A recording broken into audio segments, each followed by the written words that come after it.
On the 4th of June 1960, 4 teenagers decide to camp at Lake Bodom in Finland. While their trip began just fine, all of them would wind up dead. Except for one. Grab a snack and kick back, because tonight, in story time. Welcome back, my friends, to Late Nights with Nexpo.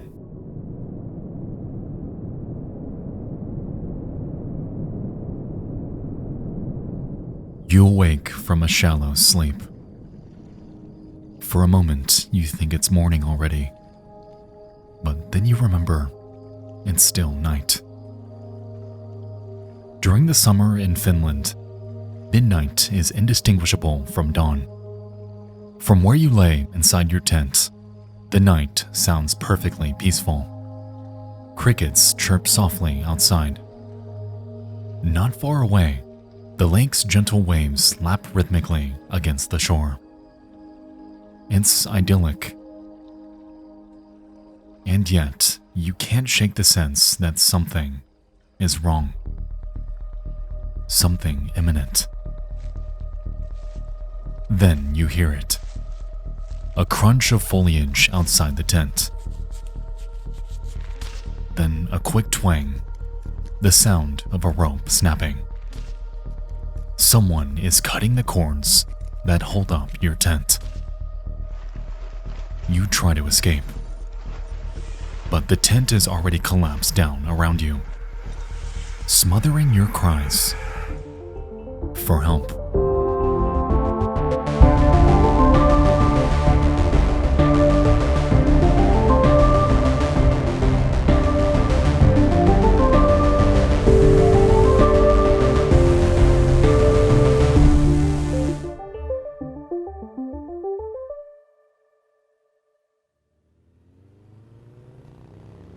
June 4th, 1960. A pair of motorcycles drive through the countryside of southern Finland, carrying 4 teenagers and their camping gear. On one motorcycle sits Seppo Boisman and his girlfriend Anja Tuulikki-Maki. The other is driven by Niels Gustafsson, with his girlfriend Mila Bjorklund in the back. Mila's 16th birthday is coming up, so it's the perfect excuse for the friends to escape the city for a weekend camping trip. And soon, their destination, Lake Bodom, comes into view. It's about 3 kilometers long and 1 kilometer wide, surrounded by pine and birch trees that make it feel quite remote, in spite of its relatively close proximity to the city of Espoo. At an intersection near the lake, they stop at a roadside stand. The mature woman working the kiosk is less than pleasant to them. She seems wary of their group, and when asked, she suggests that they camp far away. Confused but undeterred, the group buys some soda and beer, then heads off to find a campsite, as planned. As they pull away, Mila shoots a glance back at the stand. The woman is watching them go. Mila finds herself wondering whether it's safe to camp here. She's already noticed that there are not many tents set up along the lakeshore. There are plenty of hikers and swimmers, and the occasional boat out on the lake. It seems odd that there aren't more overnight campers on the weekend. As they scour the lakeshore for a campsite, Mila, Nils, Seppo, and Anja encounter a handful of day trippers. People there for hiking or fishing, but they make sure to find a nice secluded space to set up. It's not long before they find the perfect spot, a small outcropping on the south shore. They're right by the water, but screened from public view by the trees. They lean their 2 motorcycles against nearby trees and pitch a small tent that's just big enough to fit them all inside. Mila keeps thinking back to the woman who sold them their drinks, the look she gave to the 4 of them, her cryptic warning. Mila hopes that they won't get in trouble for staying here. Since this is her birthday celebration, she'd feel awful if something happened. But her concern starts to evaporate as everyone settles in by the lake. It's been an especially hot summer, so the cool breeze over the water is just what they needed. The boys crack open their beers. Anya stops complaining about how annoying her dad was about letting her go on this trip. And finally, Milo relaxes as well.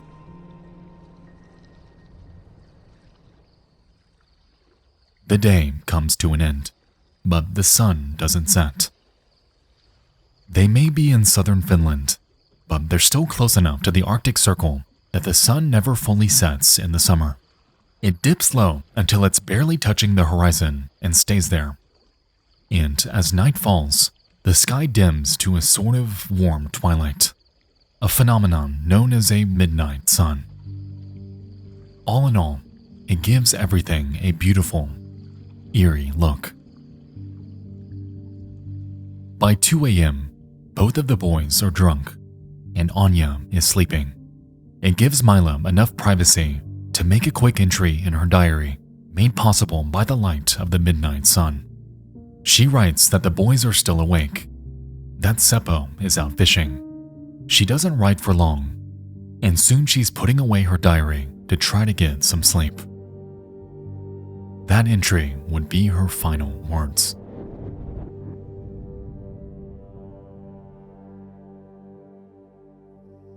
Nine hours later. Morning, by the shores of Lake Bodom. The midnight sun has brightened to a warm summer's day once again. A local man, Esko Johansson, arrives with his 2 sons. They take in the stunning scene before them. If today's going to be anything like yesterday, it'll be perfect weather for swimming. They make a brisk walk towards the lakeshore, eager to plunge into the refreshing water. Yet, on their way, an unusual sight stops them. From a distance, it looks like a pile of trash. Suddenly, Esko seems tense, uneasy. He stops both his sons from walking any farther and tells them to stay where they are. He's going to go investigate and make sure everything's all right. He approaches and sees that the pile of trash is actually a tent. It's collapsed in on itself, and there are dark stains all over the shredded cloth. It looks like blood. As he draws nearer, his fears are confirmed. There's a bruised and mutilated boy lying on top of the tent, and the body of a young girl partially concealed by the torn fabric.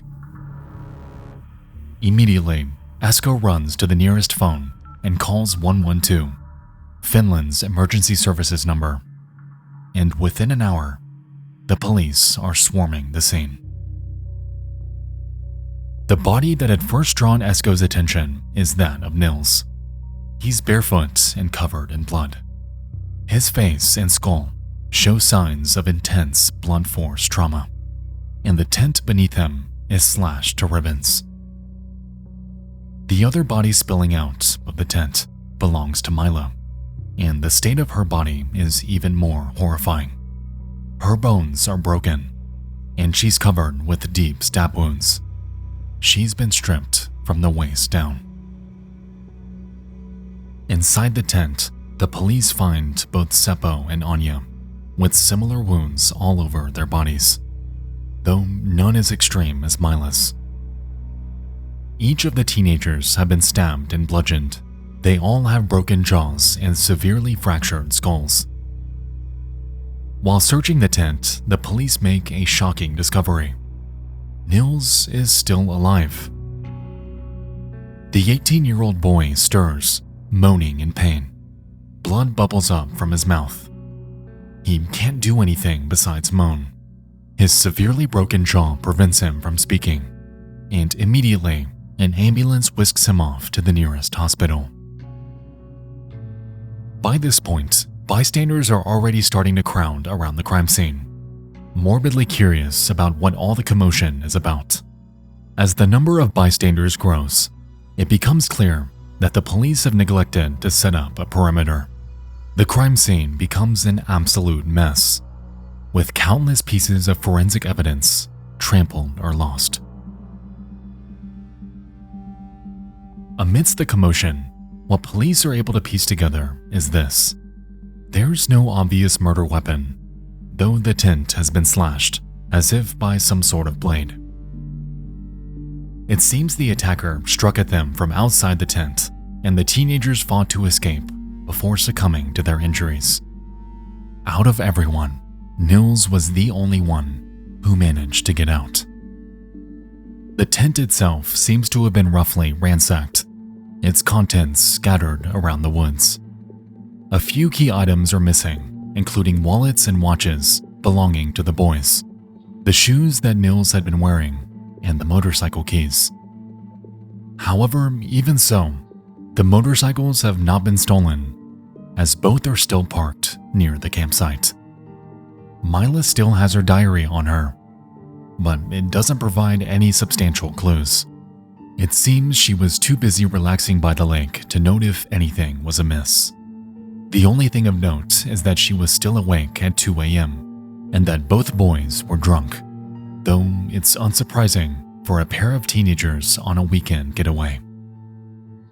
The police also find the shoes that belonged to Nils about a kilometer from camp. They're half buried in the undergrowth and covered in blood. A couple of bird watchers come forward to police with the description of a potential suspect, a tall, blonde man with a square jaw. They claim that they saw him near the campsite in the early hours of the morning. This is corroborated by a 14-year-old boy who was fishing around 6 a.m. and claims to have seen a blonde man standing beside the shedded tent from afar. Neither the fishermen or the bird watchers, however, were close enough to see the bodies. Locals continue to come forward with their own theories, their own suspects, and soon the police are overwhelmed. What they really need is for Nils, the sole survivor, to help make sense of all of this information. He's recovering from his injuries, unable to talk to anyone, but the police are certain that once they have his account of what took place that night, the story will fall into place. But there's only one problem.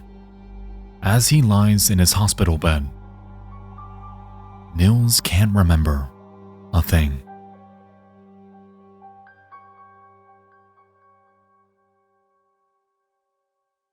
Later on, when Nils is finally able, he gives a short statement to the police. He remembers little to nothing of the day before. His only memory of the attack is that of a dark shape which he glimpsed through the holes in their tent. Any other crucial details have been lost in the head trauma he suffered. The police, drowning in clues offered up by locals, want to see if they can jog his memory. After he's discharged from the hospital, they pay him another visit, and with his consent, they hypnotize Nils and ask him again, "Who killed your friends? What did you see?" In his interview, the results are more concrete. Nils describes the attack, fighting to get free of the tent as the intruder batters away from the outside. He says he got free of the canvas, only for the mysterious man to kick him in the jaw, breaking it and knocking him unconscious. Afterwards, he was left for dead. Nils describes the attacker as a man around 20 to 30 years old, about 5'8", with blonde hair combed back and a strong chin. This is promising news. His description seems to match up with the figure multiple eyewitnesses placed near the scene. The police hypnotize the 14-year-old who claimed to have seen the blonde man, and again ask for a description. He says the same thing. A blonde man with a square jaw. Using the descriptions given by Nils and the eyewitness, the police are able to create a rough composite sketch of the man they're looking for. The 3 deceased teens are buried the following week. The event is photographed by the press, and when these photos are developed afterwards, they reveal something that no one noticed at the time. Among the crowd of heartbroken mourners, there stood an unidentified man, a blond man with a strong jawline. The authorities' first real lead on a suspect comes from the staff of Helsinki Surgical Hospital, located about 25 kilometers southeast of Lake Bodom. On June 6th, the Monday after the murders, a distressed blond man is brought into the ward. He's requested urgent assistance, though the doctors don't notice anything physically wrong with him. His shirt is stained red with what he claims is paint. This man, as it turns out, is already known to the Finnish police. He's a 36-year-old German expatriate named Hans Osman. His background is shrouded in mystery due to his habit of lying and exaggerating his past. Unsubstantiated claims Hans has made about himself include that he was a Nazi guard at Auschwitz, was reassigned when he fell in love with a Jewish woman, and that he was recruited by the KGB after the war. In spite of his suspect backstory, Hans has an airtight alibi. He claims he was with a girlfriend in Helsinki at the time, and she and her family confirm this story. It would have been nearly impossible for him to drive all the way to Lake Bodom, commit a gruesome crime, and get back to Helsinki without them noticing. The authorities dismiss him as a suspect, confident that he's not the man they're looking for, and his red-stained clothes are never tested. Around this time, another suspect comes to their attention. It's a local named Carl Kjellström. 50 years old, Carl owns the roadside stand that the four teens visited before heading to the lake. Though often day-to-day operations are handled by his wife and 12-year-old daughter, his wife had directly interacted with the victims on the day before the murder while selling them soft drinks and beer. Carl is the reason there were so few campers by that side of the lake. He's known to be a temperamental alcoholic who treats the shore of Lake Bodom like it's his backyard. He's had numerous run-ins with campers and day trippers over the years and has been known to throw rocks at people, cut the cords of tents, and even fire warning shots with his shotgun. He looks nothing like the blonde man in the police sketch, but otherwise he fits the perfect profile of someone who would have a violent outburst at noisy teens. On top of that, he lives just a mere 800 meters from the scene of the crime. However, he too has an alibi. Carl's wife claims that he was with her and their two children the entire night the murders took place, and Carl's 12-year-old daughter corroborates this story. No new leads turn up, and the case starts to grow cold.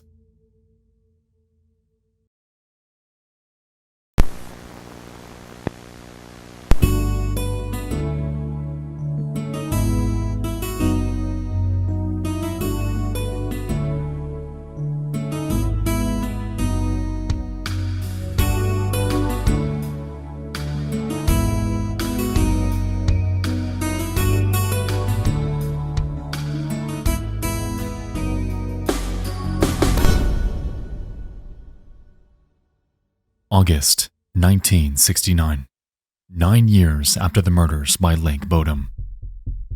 Carl Kjellström is drunk again, as usual. He's made his house a living hell for his wife and two kids. At the tail end of his most recent binge, his daughter, now 21, has had enough. The two of them get into a heated argument, during which she threatens to call the police. Carl leaves the house to cool off and finds a neighbor who will lend a sympathetic ear. The two men spend the afternoon together, and their conversation eventually turns serious. Extremely serious. Carl confesses that something has been quietly eating away at him for years. That he, Carl Kjellström, is the man responsible for the Lake Bodom murders. Through tears, Carl asks what he should do. The neighbor, alarmed by this confession, replies that there's nothing for Carl to do. He might as well just walk into the lake, because he has no future but jail if he confesses to the police. Carl falls silent for a long time, then finally asks for another drink. That evening, someone tells Carl's son that his father was seen swimming in the lake a little before 6 p.m. Alarmed, Carl's son borrows a boat, speeding to his father's swimming spot. But he can't find him out on the water anywhere. The family calls the local authorities. Before long, Carl's body is found 3 meters from where the murders took place. He's clothed, with a pair of wine bottles floating alongside him. At first, Carl's wife rushes to defend her dead husband, insisting that the neighbor must have misunderstood what Carl was saying. But in time, she changes her tune. After years of claiming that Carl spent the night of the murders with her, she ultimately admits that Carl had slept on the couch that night. She had been too afraid of her husband to not protect him. The press labeled Carl's death as a suicide, but this was never confirmed by police. For their part, they remain unconvinced that Carl is the killer. The confession was only witnessed by one person and under unreliable circumstances. Both men were drunk, and there's still no probable cause. Even though Carl was a drunk who did hate campers with a fiery passion, there's a big difference between harassing people and violently killing them. For the second time in a decade, they dismiss the possibility that Carl Tillstrom is a killer. Meanwhile, the other long-dismissed Lake Bodom suspect, Hans Osman, actively cultivates a reputation as a Lake Bodom boogeyman. He eagerly tells fanciful, unverifiable stories of his life to true crime magazines. He claims, among other things, that he was a member of the German SS during the Second World War and that he was later employed by the KGB. Though he never admits anything about Lake Bodom, it's clear that he enjoys the limelight. Finally, in 1997, at the age of 73, he invites a journalist to his deathbed. In a rambling interview, he alleges his own involvement in a number of unspecified crimes. The journalist assumes that Hans is referencing another unsolved double murder in the area from 1959, just a year before Lake Bodom. This case, in which 2 young campers were killed in their tent at night near a lake, bears undeniable similarities to the Lake Bodom case. However, when the journalist inquires directly about Lake Bodom, Hans doesn't confess. Ultimately, Hans Osman dies shortly thereafter, leaving his true life story clouded by exaggeration. For a while, it seemed like nothing new would ever happen to revive interest in Lake Bodom. Any hope at truth has been lost to time and crime scene mismanagement. The 90s roll into the early 2000s, and then, shockingly, there's a sudden development. Forensic science has advanced considerably since the 1960s, prompting re-examination of old evidence. This directs police to a new suspect, and it's one who's been hiding under their nose the entire time.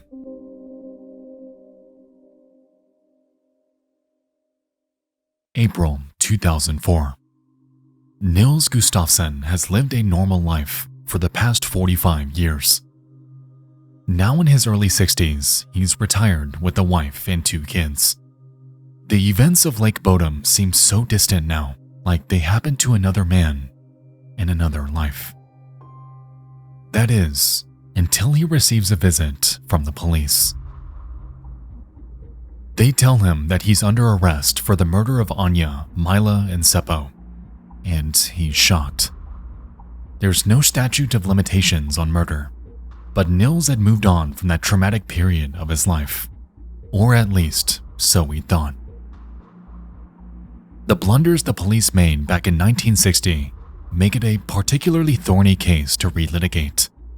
But one particular piece of evidence seems to have opened up new possibilities. The bloody shoes that belonged to Nils, the ones that were found over a kilometer away from the scene of the crime.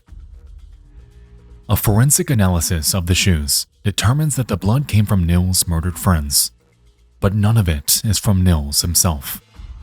The conclusion prosecutors draw from this is that the killer was wearing shoes when he attacked the tent, and the killer, by this reasoning, is Nils himself. The original description Nils gave of the attacker, that of the blonde man with the square jaw, is no longer considered relevant, as it was given under hypnosis. And so, Nils is held in jail for a year, preparing for his defense. While he waits, the case becomes a media sensation. Long dormant speculation about the murders splashes across tabloid headlines. It's now where they have a juicy new angle to explore in this case. The lurid story of a teen who murdered his girlfriend and got away with it for 45 years. August 2005. The trial begins. The prosecution paints a damning story of what happened almost a half-century ago. They theorize that June 4th was a tense day by the lake. Nils had gotten drunk and became aggressive, fighting with his girlfriend Mila. It got so bad that he was exiled by the others from their shared tent. After midnight, Seppo attempted to calm him down. This was unsuccessful, sparking a fight between the two boys. Seppo had won this fight, explaining the blunt force trauma that Nils suffered to his jaw and skull. Seppo then returned to their tent, leaving the defeated Nils behind. Sometime after 4 a.m., when he was sure the others were asleep, Nils returned to the tent with a knife and a rock. He viciously stabbed and bludgeoned his friends to death, then made it look like a burglary. He took the keys for the motorcycles, Seppo's leather jacket, their wallets and watches, and got rid of them somewhere nearby, likely the lake. This explains why the motorcycle keys were missing, but the murderer did not use either vehicle for a quick getaway. Once he staged the scene, Nils got rid of his shoes and returned to the scene of the crime, where he laid down beside his dead girlfriend and waited for their bodies to be discovered. The injuries Nils had received earlier that evening at the hands of Seppo helped make it seem as if the killer had attacked him as well. The prosecution's case hangs on two key pieces of evidence: the shoes, which were likely worn by the murderer, and the state of the tent, which had been slashed to ribbons. Nils, who had been found lying on top of the tent, had only received wounds to his head.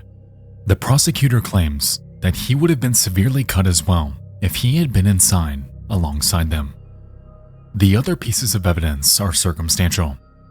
The state of the bodies implies things about the killer that the prosecution say can only be explained by their story. Of the three bodies, Mila's was left in the worst state. She was stabbed many times, even after she died, and her lower body was stripped naked. This, the prosecution says, shows us that Nils was furious at his girlfriend in particular. A random burglar would not target one of the two girls so brutally. Nils' lawyer does not account for the blood on the shoes, nor does she account for the awful state of Mila's body. But she does provide a stirring rebuttal to the allegation that her client is some sort of mastermind at staging a crime scene. If the prosecution is to be believed, then that means Nils committed a crime of passion out of blind rage, then arranged the scene meticulously to hide his horrible deeds. She implies that someone who has just murdered 3 people on violent impulse does not lie down and pretend to be unconscious beside his victims. Besides, there's a factor that the prosecution has completely overlooked: the severity of the injuries Nils received that same night.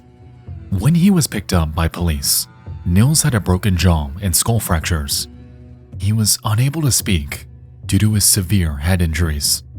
Pictures of him at the hospital following the attack show his entire jaw bandaged and braced, and one of his eyes swollen shut. The prosecution story alleges that these injuries came from a fight with Seppo sometime after 2 a.m. while Mila was writing her diary entry and Anya was probably already asleep. This means that Seppo hurt his friend badly enough that Nils couldn't even talk the following morning. Would a young man with head injuries this severe be able to overpower 3 people even if he surprised them?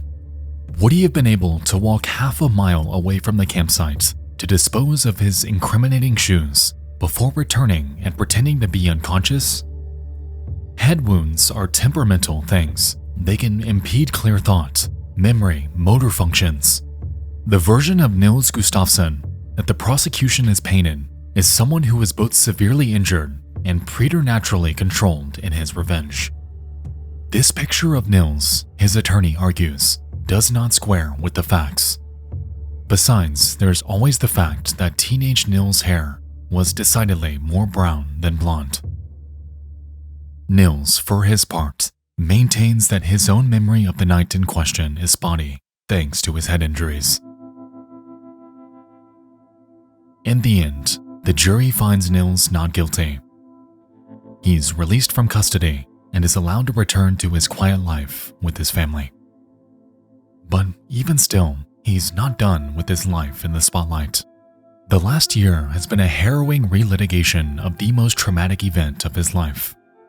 And so, Nils sues the Finnish government for unjustified imprisonment. The case is settled, and Nils walks away with the payment of nearly 45,000 euros. Nils' life eventually goes back to normal, and his innocence is never questioned again. So, who's responsible for the Lake Bodom murders? Was it Hans Osman, the unreliable attention seeker, who loved to imply that he knew more than he let on, even making many suspicious statements on his deathbed? Was it Carl Kjellström, who was often violent towards campers at the lake he considered his property?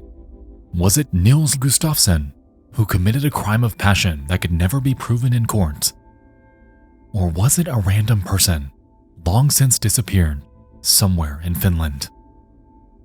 Curiously, another suspect came to light in the late 1960s, just a couple months before Carl took his own life. A man named Pentti Soininen, who hanged himself while in prison. For many years, he bragged to fellow inmates that he committed the Lake Bodom murders.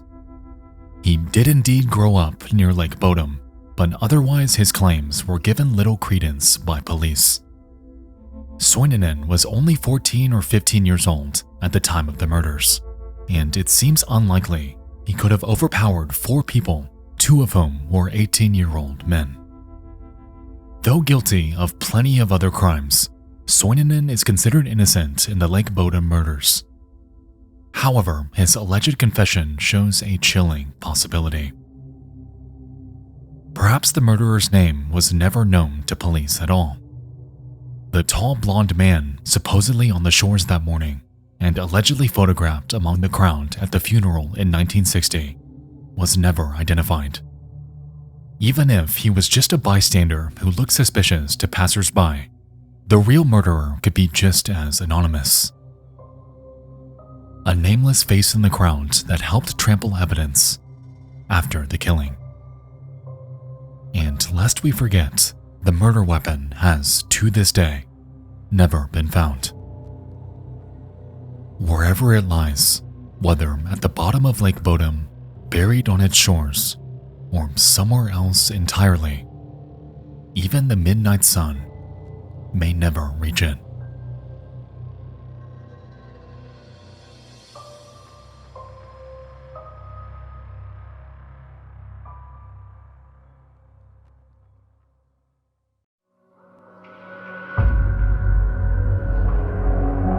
Thank you guys so much for listening to another video adaptation of my podcast, Late Nights with Nexpo.